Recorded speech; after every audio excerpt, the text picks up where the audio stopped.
I really enjoy the original SpongeBob movie. It feels like a fitting conclusion to the Steven Hillenburg era of the television show, which is basically just seasons 1 to 3. And even though Hillenburg did return to work on the second movie, Sponge Out of Water, it didn't feel the same. SpongeBob lost something special after season 3, and it hasn't been the same since.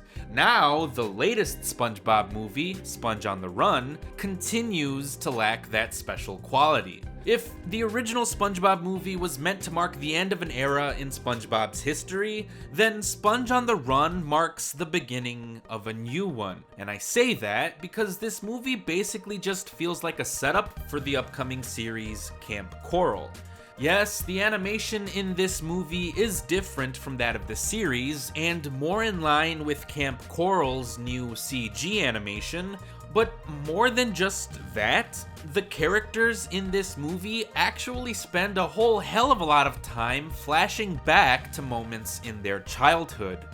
Why? Because Camp Coral is a prequel series about the childhood of SpongeBob and his friends. So it kind of feels like somebody just wanted to sell merchandise with younger versions of the SpongeBob characters. Because if you can't sell merchandise with baby versions of recognizable characters of an established franchise, then do you even have a franchise at all? But my cynicism doesn't stop there. Sponge on the Run is the first time, as far as I can tell, that SpongeBob has used recognizable, real-world songs as part of the soundtrack. Yes, songs like Slow Ride, Take On Me, and La Vida Loca actually play during the movie. What is this, trolls? And then there's the story, which is that SpongeBob's pet Gary is missing. But to be honest, I just didn't care.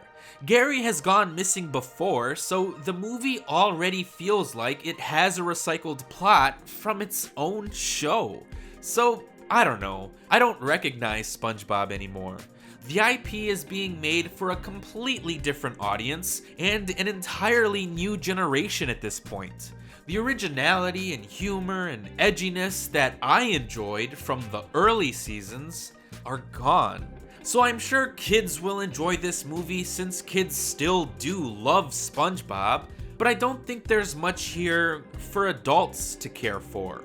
Throwing in random and unnecessary cameos from celebrities like Keanu Reeves and Snoop Dogg just wasn't enough to keep me entertained.